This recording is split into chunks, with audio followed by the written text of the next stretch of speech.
3:02 here on the East Coast of the US.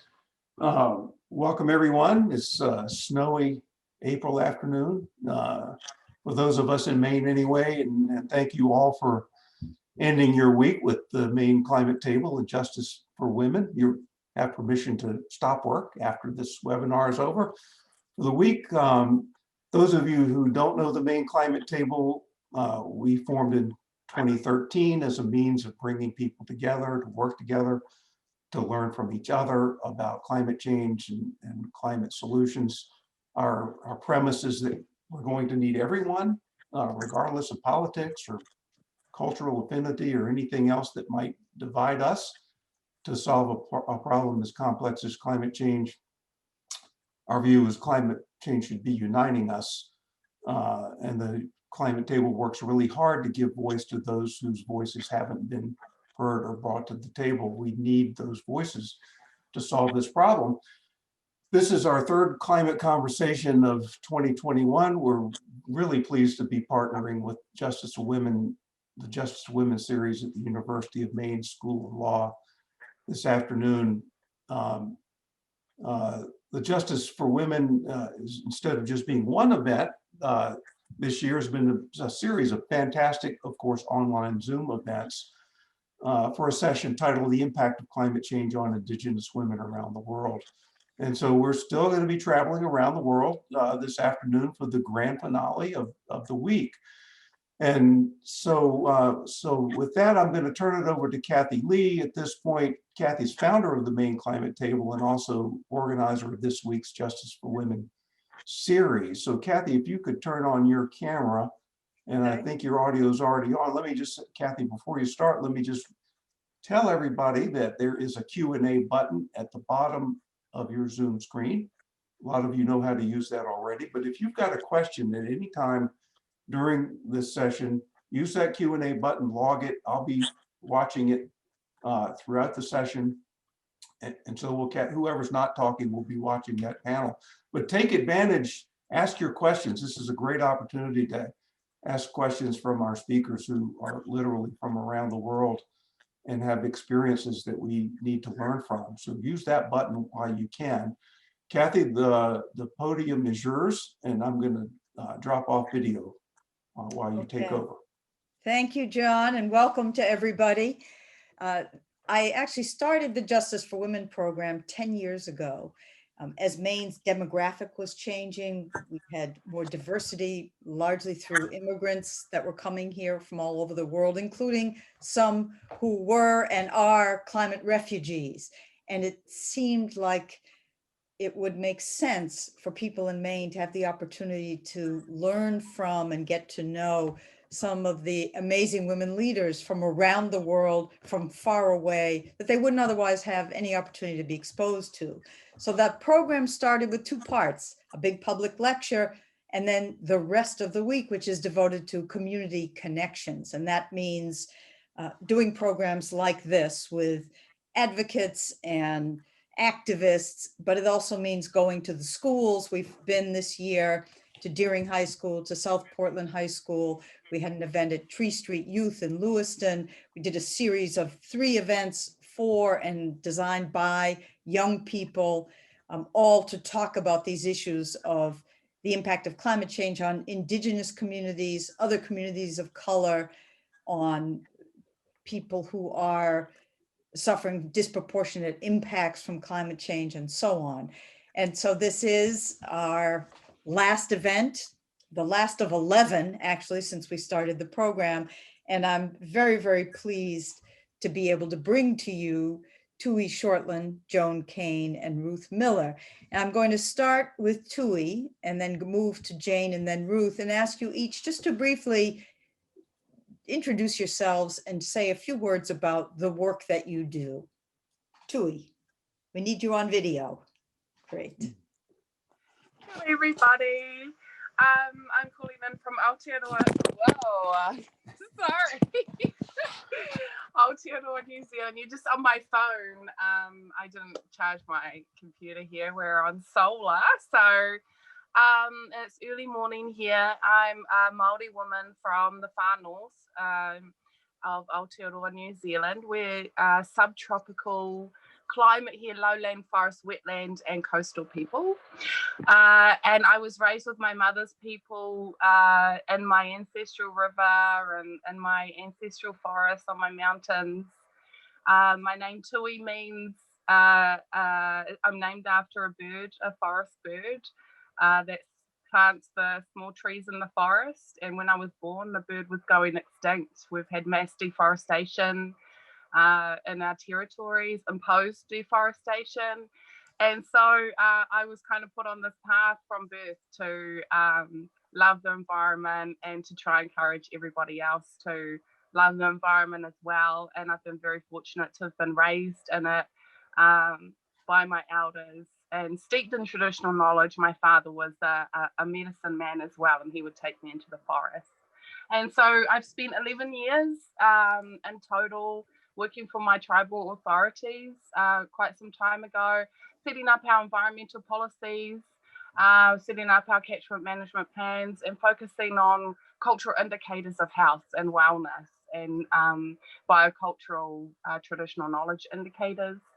And during that time of developing those things for my people, we didn't have a lot of other Indigenous peoples here in Aotearoa seeking traditional knowledge innovations and how we manage. And so I went off overseas, sent by my elders, started in India, 30 countries later, 8 years lobbying. I was a Pacific regional representative on the Indigenous caucus for climate change. So I had a team of 20 other Pacific Islanders that we were lobbying with, all other Indigenous peoples and allies in Paris for the Paris Agreement and the acknowledgement of Indigenous peoples. Now I'm at home. I'm on our ancestral lands in a city called Whangarei. I'm working on a project to reconnect people to the land. We were pushed off the land. We've been suffering colonization on this land for 170 years, and we have no power, no running water, but we have now 3 families living here. We have a huge heritage garden. We're focusing on spreading food sovereignty around the movement nationally and internationally. We're the biggest heritage seed supplier in the country now, which we're really excited about. And I just want to keep in touch with what's going on overseas and continue to share and connect and work together. Kia ora. Thank you, Tui. Joan, over to you. Hi, Wanga Atira Navayuk, Awiva Murunga, Silikara Murunga. I am called for my namesake Navayuk. My family is from Awiva, King Island, and Korak, Mary's Igloo, Alaska. I think I am primarily now a writer and a teacher of writing, but that is a big bracket to say that I also have a background in public policy and looking at specifically issues that impact Alaska Native communities and individuals. I think my work as a writer engages with the subject of environment in the sense that I'm working with languages to engage not only the human imagination, but also our ability to document and detail our experience with the world. But I also think that a lot of the content subjects that I write about and that I encourage students that I work with, a number of various institutions, some tribal colleges, anywhere actually that I teach, to think about our responsibility to reflect on our relationship to place and the relationship our ancestors have to place as well, and to think forward. But thank you so much for inviting me to take some time with you this afternoon. Thank you. And now over to Ruth.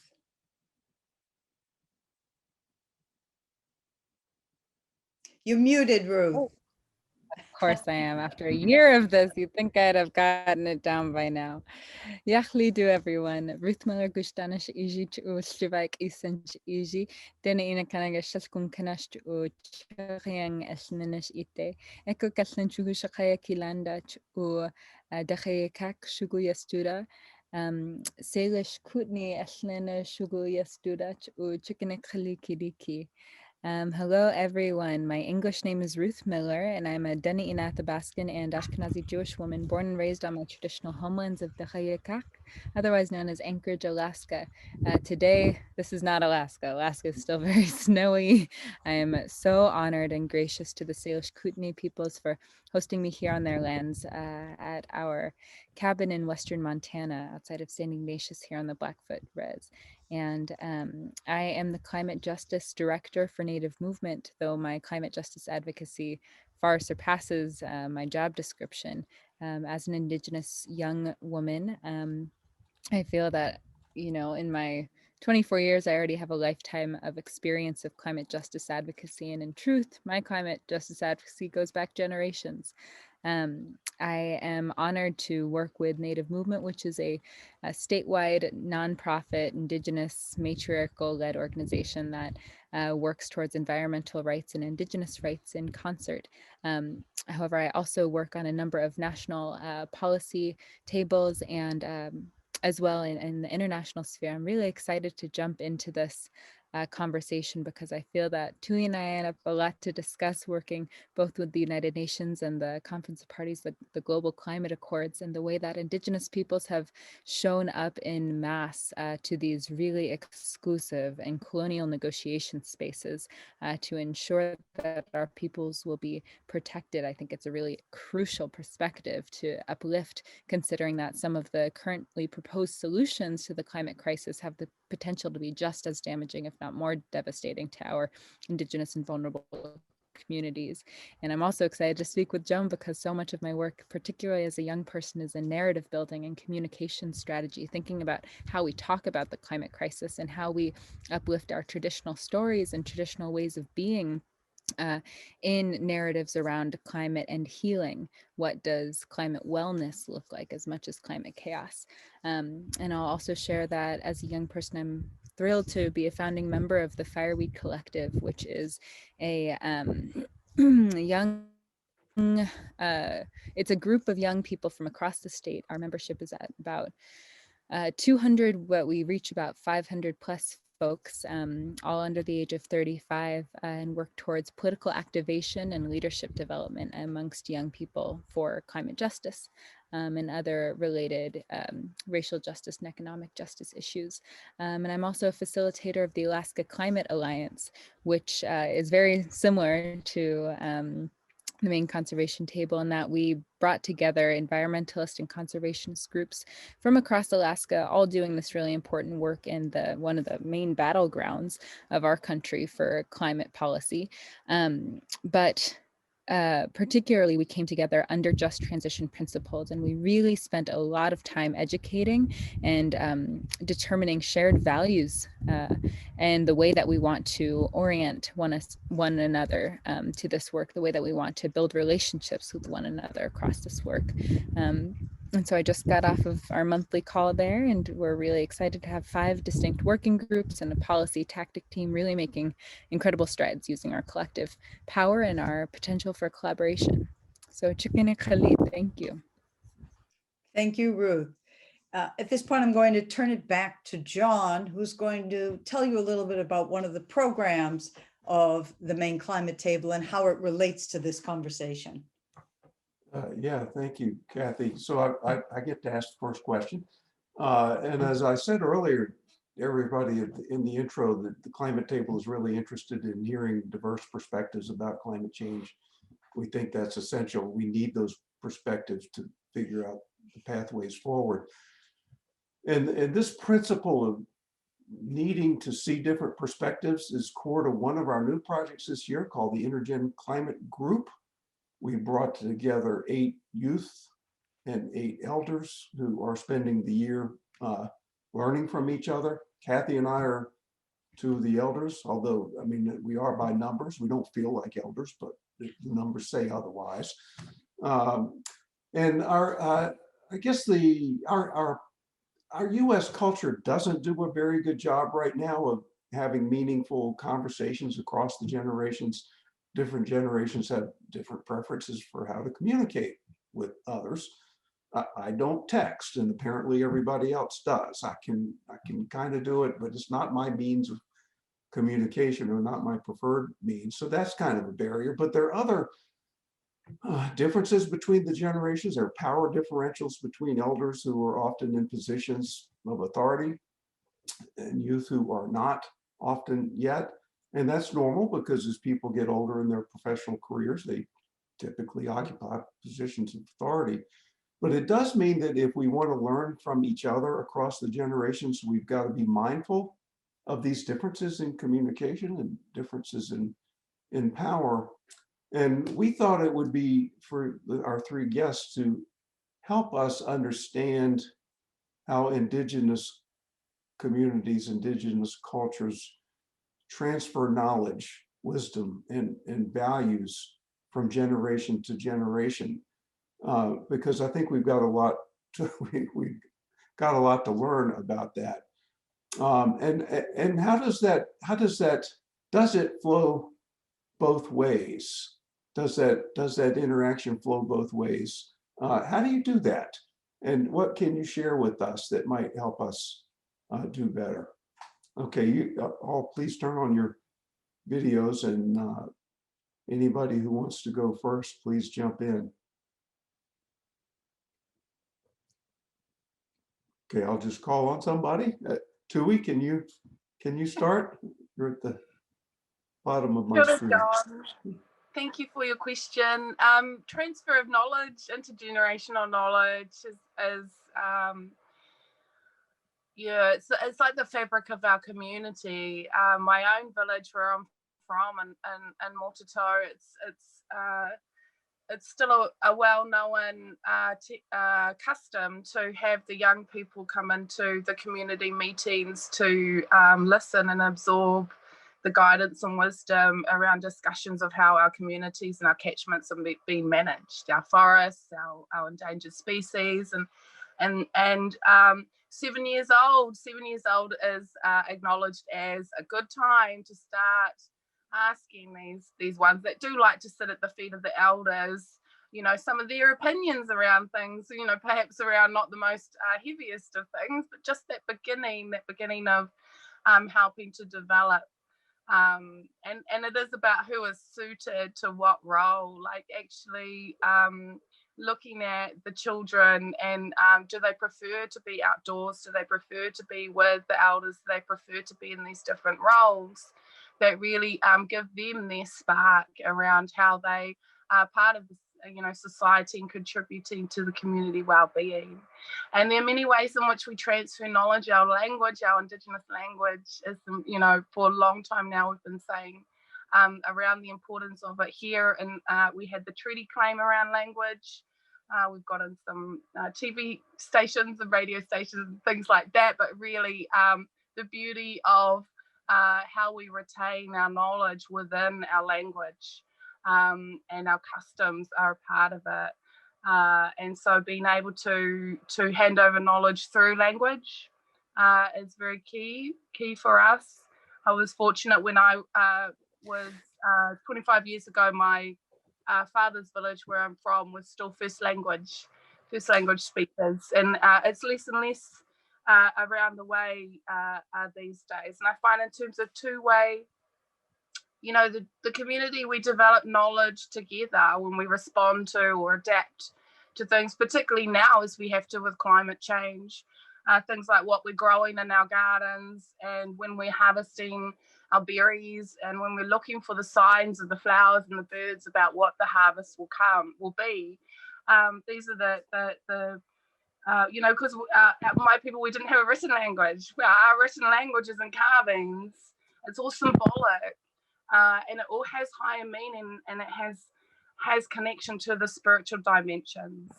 And ceremony and understanding for our young people in terms of the transfer is that they understand that they come from the heavens, that they have a heavenly aspect that has been imbued upon them by our gods and our goddesses from our own worldview, from our own creation stories.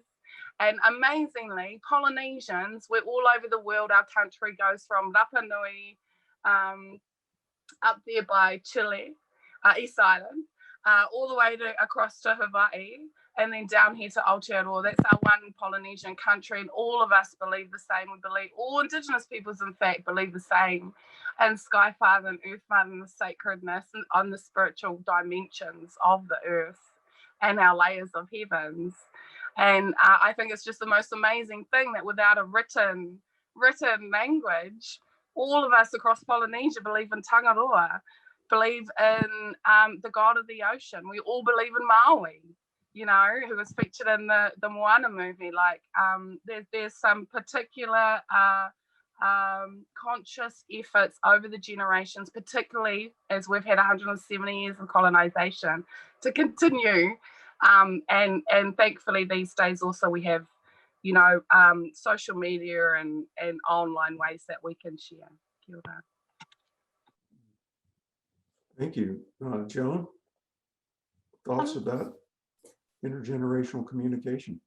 Sure. I think I'll bring up the work of an Inupiaq scholar, Anouk Olin, who's currently finishing her graduate degree at MIT in linguistics. I love Yeah, she's amazing. And I'm thinking about a recent, I had a chance on Easter I got to have niripiaq, real food, with her family. My son's also, is the first time we'd had niripiaq, real food, since we had moved to Massachusetts from Alaska. But I think about the work that she's doing, and also to think about, you know, this circularity, not only to start thinking about that in our interconnectedness, but how the work that she's doing in terms of Inupiaq language, linguistics work, is to begin to create, or to in the Inupiaq language, to create the language of climate change that can accurately in the Inupiaq language, can accurately document and allow people to have conversations in Inupiaq about climate change. And so I think about that because it's so different than, you know, my mother's generation and Anouk's mom as well. You know, our parents were physically punished for speaking our languages in schools during the official, you know, assimilation era of U.S. policy towards Native people. And so I'm thinking specifically of work that that scholars and our intellectual leaders and our Inupiaq philosophers are doing to bring back, to ground us in our spoken language, and to have us look to the future. Thank you. Language again comes into play. Ruth? Absolutely. You know, Kathy, there's not much more that I could add that Tui and Joan haven't already spoken to. But Kathy, I'm sure will get tired of me saying, you know, one of our most important reminders is that our elders and our youth are the most precious to our communities because they're the closest to creation. It's our elders who carry our wisdom and our knowledge, our experience as a collective, and pass it on to the youth who are our present leaders. But in my culture specifically, you know, when I first heard you ask this question, John, I thought of, you know, the first time I learned to cut fish, the first time I learned to process our tika, our salmon, which is, we say in my region, we say it's our blood. Our salmon is our blood. In my culture and in a number of Alaskan Native cultures, you don't really ask questions. It's a little frowned upon to ask questions because that means that you're not paying attention enough. If you're asking questions and demanding an answer, then you're not being willing to observe. You're not sitting quietly. You're not dedicated to seeking understanding. And so when I learned to cut fish, it was after a long, long time, years of watching my elders and my aunties cut fish, until one day I was passed a knife. And I thought, oh crap, the time has come. And, you know, a couple of months after that, I was visiting with another auntie of mine, a mentor, and she told me the exact same story from 2 generations ago when she was young, and learned from her great grandmother how she watched and watched and watched at fish camp every single year until one day her grandmother handed her an ulu. And she thought the exact same thing. And she said, you know, it wasn't perfect, but it didn't look like dog food either. That's how we learn. We step into action. We work with the guidance and the knowledge of our elders who teach us, who welcome us in, who have us sit at their side or at their feet as we bring them tea, as we talk story with them, and we observe so that we can step into action, so that we can step into leadership. And everything that Tui and Joan have said is so crucial to us because so much of that knowledge is saved in our languages. Our languages are encyclopedias. They're linguistic encyclopedias of our cultures, of our ways of life. They're so precious to us because they communicate our relationships, our traditions. They communicate the ways that our people place themselves in the world. And so when we are able to share language, it's a crucial way to convey who we are as a people. You know, when I speak my Dena'ina introduction, I don't do it because I think that anyone else on the Zoom call speaks Dena'ina. I do it because it brings all of my ancestry, it brings all of my genealogy, it brings all of my culture into this space with me. It arms me, it prepares me, but it also uplifts me and empowers me. And I speak it because it is an absolute honor to speak it, and because it's something I had to fight very hard for. My mother didn't grow up with our language in her mouth. It was taken from us generations ago. And so it's, you know, investing in intergenerational wisdom is not just maintaining a continuum, it's about a commitment to rediscovery, it's about a commitment to passing it on. Thank you all for that. I'm going to turn it over back to Kathy, but I do want to say this. I am desperately trying to learn from you all. And Tui's original story resonated with me because I'm an ornithologist by training. I study birds in the field, in the natural world. But I usually am talking science, and I'm realizing I probably don't tell enough stories, either to my colleagues or to the next generation. I've got a lot of stories I could tell, but I haven't been very attentive to that. And so that was a lesson for me in what you all said that I need to put into practice. Kathy, I'm going to turn back to you, and I'm going to keep watching the Q. I'm going to watch the Q&A instead of listening, and try to see what's up there. But I'm going to turn back to you for the next question, the next part of the conversation. Okay, thank you, John. And just let me know when you I'll want us speak to up. move to the questions. Okay, good. Yep. And before you go, please use the Q&A, everybody. It's there for you. And we'd like to ask your questions while we're here. So, okay, Kathy, go ahead. I just want to make a comment, John, on what you said, that there are so many lessons that I've been now more than a full week with some of you and many more who've been part of the Justice for Women program. And I feel like this week has changed me in terms of how I'm viewing the world. And it's so interesting, Ruth, all of you, when you're talking about that interaction between generations, the sense of mutual respect. I mean, at least that's part of what I hear, that there are storytellers, but there's a respect and an acknowledgement that it's the next generation that's going to pass those stories on.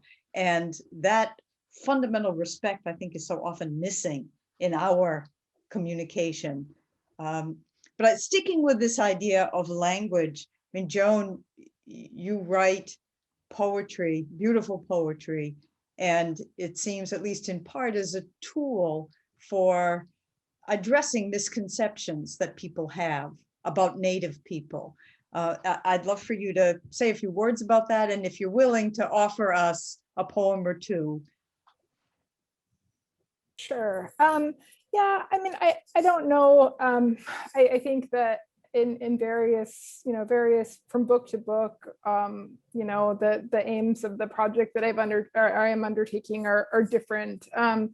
But certainly, I think that there's a lot of work to be done in not just re-equipping Indigenous people to have a voice and to develop, and to have those voices amplified when it comes to speaking about issues that matter to us and matter in our communities.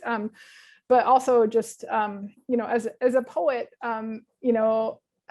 thinking about the ways in which you might be able to say something in a poem that doesn't belong in conversational, in conversational speech. But I guess I'll read one brief poem. I'm just really excited. I just got the cover today, just right before this call, for this book, which will be out in September. And this is the title poem. It's called Dark Traffic. It's short.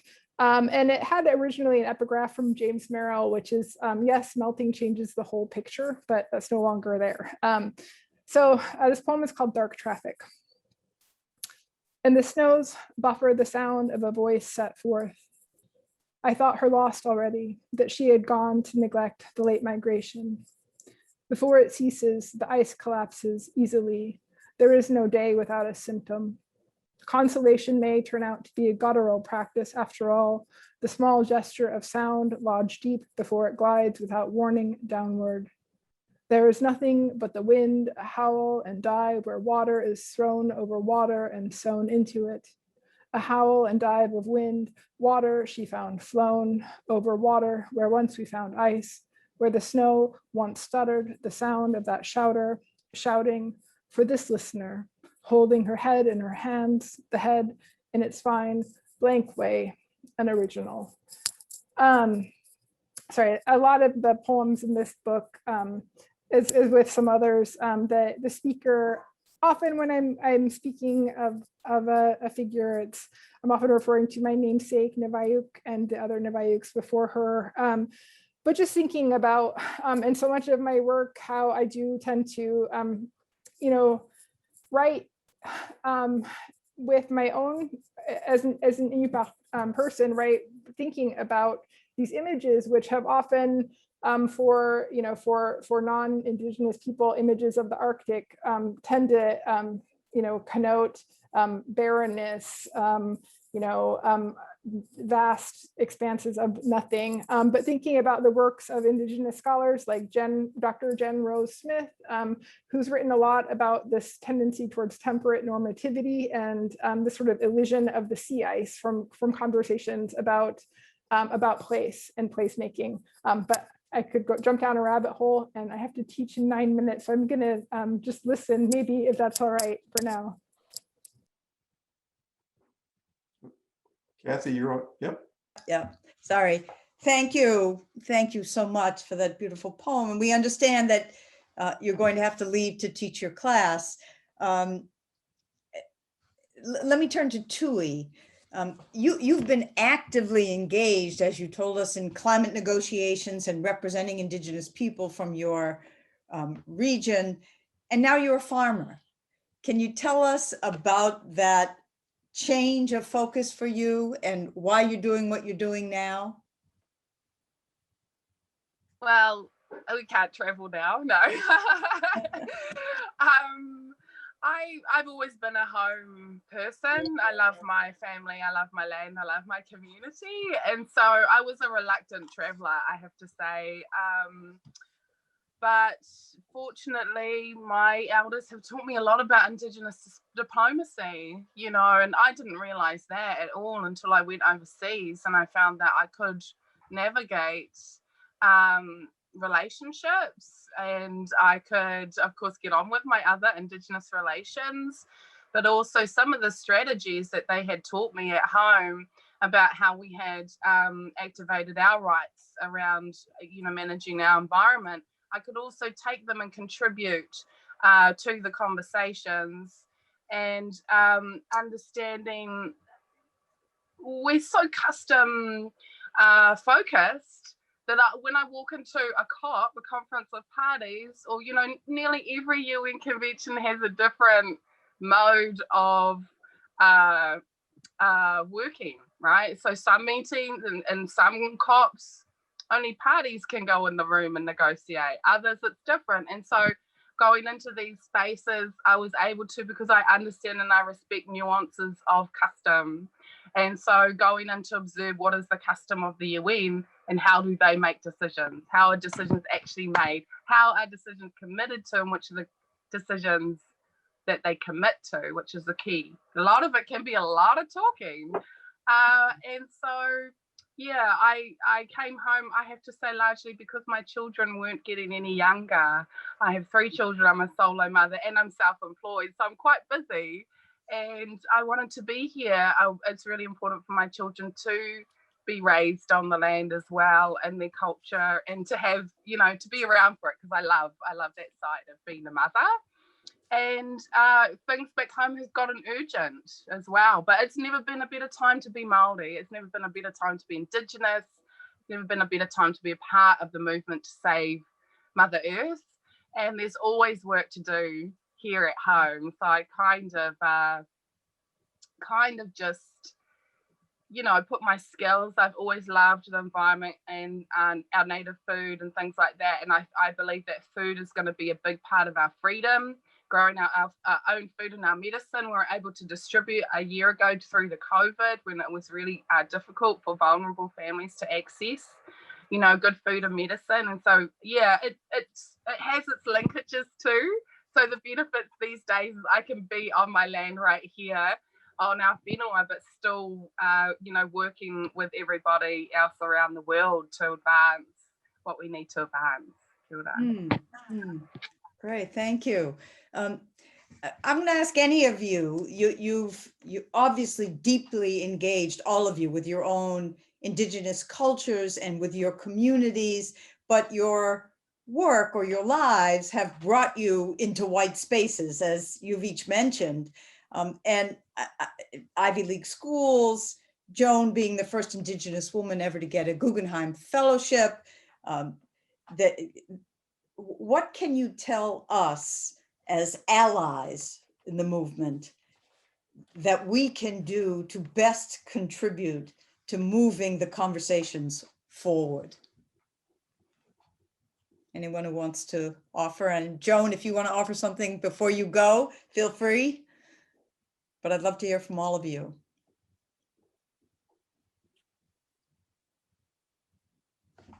Oh, okay, it's fine. Ruth, any comments? I have so many thoughts on this subject. Of course, look, I think that the best work that white allyship can do is to work on themselves, to think critically about how white folks are additionally trapped in systems of white supremacy that hurt all of us, and to think about the subliminal ways that we've all been taught to perpetuate white supremacy culture. Oftentimes, without our understanding and certainly without our consent.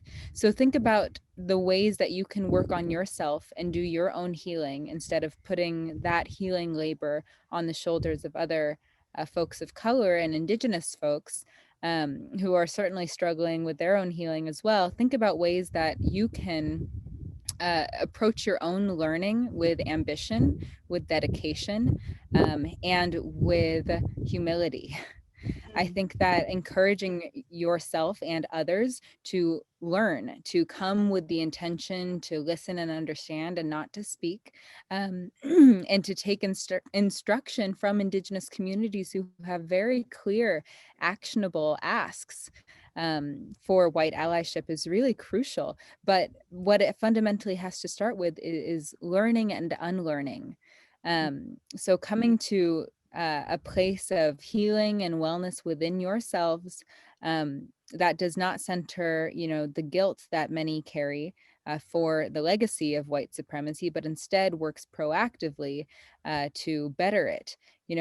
I think that it is very human ask, how do you want your children to think of you in this time of change, in this time of great transition?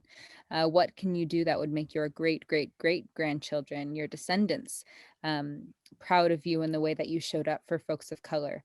We think generationally. We think that all of us here today are future ancestors. And so what can be your contribution to healing your own genealogy, your own bloodline, and to ceasing the way that we continue to hurt one another, and instead invest in radical compassion and invest in the politics of love in climate justice work. That's really my my biggest takeaway. I'm not going to tell you to, you know, fix your leaky faucet or turn off your lights. You know, the work is much deeper. Yeah, thank you. Tui, do you want to comment at all? I disagree with everything that Ruth has said. Understand your privileges. Take a second thought when perhaps your eagerness, rather than being at the front on the mic, your eagerness could be there supporting other people, you know, local communities, Indigenous peoples, to be there on the mic or in the seat. Don't be afraid, please, to sit aside and open that space for Indigenous peoples to have a voice who have been excluded for so long. I think understand yourself as a culture and the nuances of culture around communication, where a Eurocentric way of communicating can be very direct, can be very, I say this, I ask you that, you answer me now, and we're going like this, you know, whereas Indigenous communication and dialogue can be circular, and there's a lot of pauses, there's a lot of wait, you know, let's make sure someone, you know, might want to say something, whereas sometimes I find in the white spaces, it's really hard to hear the Indigenous voice because it's so quick. The conversation goes like this, and you really have to jump into it. And so all I ask is these little simple things, is that you can get, you know, be more conscious about your way, your own culture, and how it is different to many Indigenous cultures where we take a little bit longer just culturally to engage, and then we have a different way of processing and talking things through, and that there is benefits for a multiple, culturally multiple approach to what we're doing, because we have global problems and we need everybody on board. So yeah, just those little things. Kia ora. Yeah, that's really something to talk about. Yes, Ruth.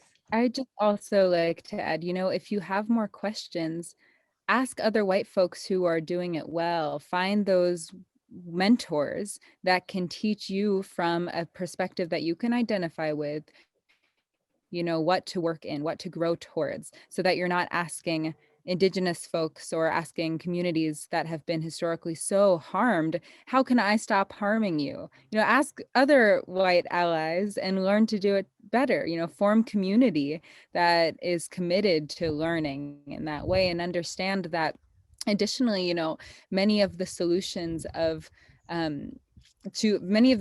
to climate change are often not grown from the communities that are most deeply invested in climate justice. And so, you know, work with those white folks to be more, to interrogate more, you know, whose voices are being presenced, whose voices are being uplifted. So work within your own community to also challenge those solutions coming from your own community, because we don't need help. We need solidarity. There's a really beautiful quote that I hope that I do not totally butcher, but it's always on my mind. If you have, let's see, and maybe Tui can help me with this, or Joan as well. If you have, do you know what I'm about to say? I'm gonna Google it real fast. If you have come to help me, it's by Lila Watson. If you have come to help me, you are wasting your time. But if you have come because your liberation is bound up with mine, then let us work together. Beautiful. Beautiful. Yeah. Yeah. Oh, you're giving us so much to think about.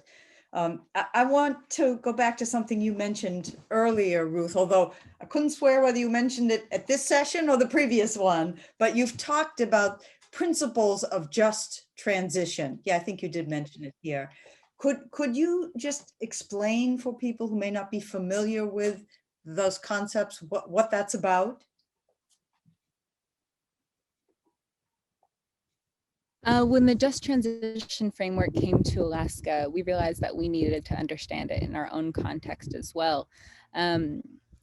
And so when we began thinking of the framework of just transition, which refers to moving from an extractive economy, a holistic economy, understanding economy to mean management of home, from extractive economy to a regenerative economy. What that meant for us when we spoke with our elders, when we sat down with the elders of the Nene region, they gave us the words in the Benti Kanaga language, Kotreshne, which means we remember. It means remembering forward. So just transition brings us from an extractive economy that's based on a military, that's based on a community ideology of consumerism that sees work as extractive labor towards the purpose of profiteering for the very few, and it's enforced by a militarized government that preys on resources that are non-renewable in the dig, burn, dump cycle. It's everything we're dealing with today. And it shifts us to a regenerative economy whose purpose is holistic community well-being. It achieves that through a government based on deep democracy with an ideology of community care and reciprocity investment. Our resources are renewable and sustainable and used in limited quantities outside of a dig, burn, dump cycle. And work is seen towards the community collective. To us, this means remembering forward because it was incredibly familiar, as Tui was sharing with us in the cyclical way that our peoples view time and view relationship. We knew that what we need to do is realign. We need to do healing work. It's not creating something brand new. We recognize it in our creation stories. We recognize it in our genealogies. It's already familiar to us. Many of us have grandparents and great grandparents who certainly thrived in communities of reciprocity pre-colonization. And so just transition framework is a way to kind of communicate that ideology and to build it from there. So now we have a Just Transition Collective where 8 organizations plus many other organizational partners work in these different sectors, thinking about the role of art in a just transition, thinking about food security, also thinking about ending fossil fuel extraction and renewable resources and regenerative economies and renewable energy, but also thinking about, you know, what the care economy looks like, what child and adult care looks like, what mental and behavioral health looks like. So it's taking us away from siloing these different industries, like the extractive resource industry, and reminds us that the extractive resource industry was only able to reach its level of success and destruction because it was propped up by all these other aspects of society that allow it to happen, that consent to it and reinforce it. So it reminds us that to move towards climate justice and not just change, you know, fixing climate change, we have to think in this holistic way. And I'm going to drop a zine that we produced last year into the chat if folks want to learn more in a more visual way. I'm a visual learner. Fantastic. John, I'm going to stop just for a second and ask if you want me to carry on, or do you want to move to questions from our listeners? Kathy, let me go to the questions for a few minutes here and see if we can get some of them. I think we're hitting on many of them, sort of tangentially already. I'm looking at the one at the top. I'm going to read for a second, then I want to make a comment and ask a question. Essentially, this question is, how can we best recenter the climate conversation around Indigenous communities, both in terms of amplifying knowledge, scientific knowledge, and with respect to policy momentum.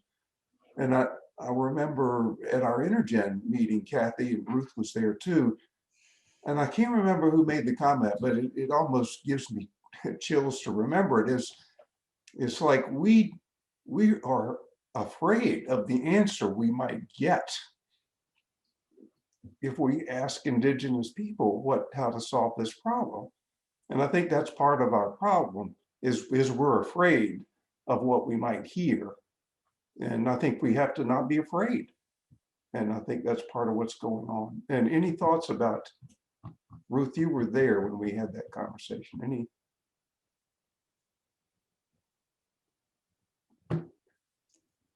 I will just speak very briefly because I'm really excited to hear Tui's response. I would ask you what makes you afraid? Why are you afraid? Because you're not fearing any response, you're fearing a specific response you might hear, if I'm correct. And that specific response, I might assume, would be a response that asks you to step back, or that asks you to give up power or to give up resources. And that understanding that ask, and instead of focusing on your emotional reaction to that ask, is crucial. Because why is it necessary for white folks to give up resources? Well, because we've lived in a system created by white men that has hoarded resources and hoarded power and hoarded money. And so redistributing power in an equitable way is, of course, that first step. And from that understanding, I'm sure that many folks would be, enthusiastic to do that deep healing work and understand that, yes, transition is scary. Giving up power is scary. I have empathy for that, but understanding the why and the need is crucial to overcoming that fear response. We have to remember that a just transition is a transition for all of us. It is to create a liberatory future for all of us. White folks have a place in that, but at the moment, white folks are, they have the predominant supremacist place in our current structure.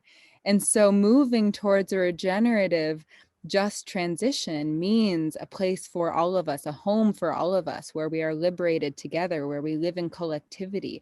And that isn't something that we should fear. So I think I want to pick on that a little bit because it's so important. It's so important that if we reframe this as a politics of love and as a collective future endeavor, then there's nothing to fear. And I think overcoming that fear and interrogating it is the best work that any, white person engaging in this can do. Mm-hmm. Tui? Tui, any help? Awesome. I love it. Yeah, and to remember that when hoarding power and resources, and when having fear around that system and not wanting and having this uncomfortableness, I feel it too here. It's like the awkward thing to raise in the room. However, if we continue to be quiet about this, then the invisibility of the injustices just continues. And the invisibility of the injustices is a deep concern for me at this time, of what are our communities going through at the moment. Water justice issues and climate justice issues are not seen by the public in this country. And as allies, there is so much that we can do together, because of all people, Indigenous peoples want to get over colonization. We want to get over it too, But to do that, we need to unpack it. We need to think about this in a way of politics of love, as Ruth is talking about.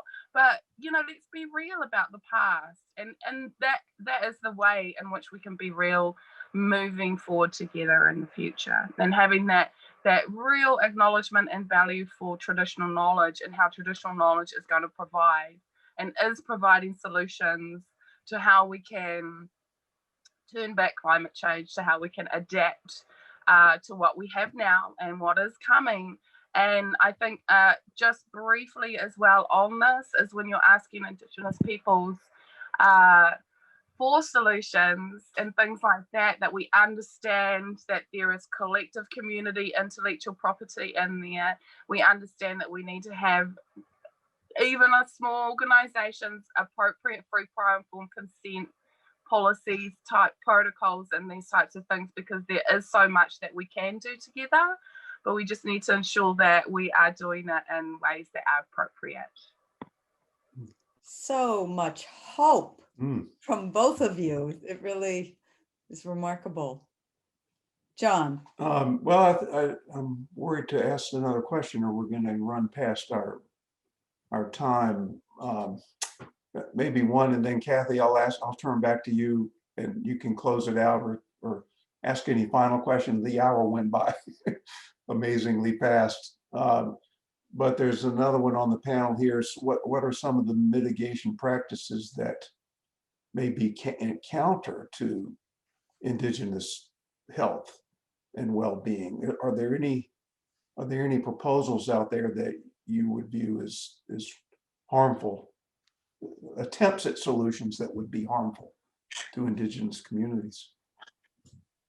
It's ongoing. I'll Julie? just briefly say there are continued developments, whether they are subdivisions or upgrades of treatment plants or discharges into rivers or irrigation for the avocado farms.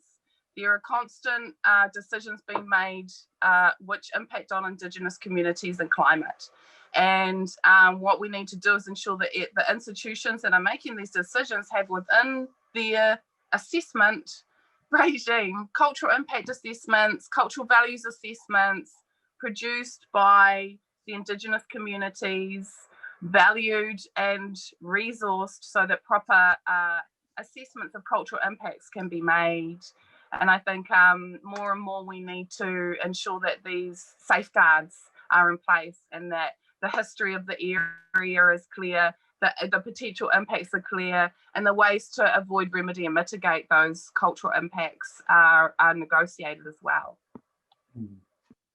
Fantastic. Ruth, anything to add? I would just second everything that Tui shared. I dropped some resources in the chat. We could do a whole couple hours talking about carbon markets and carbon pricing. But what Tui said is at its core. Did the solution come from the community? Is the community that will be impacted informed in a meaningful way? And is there consent given?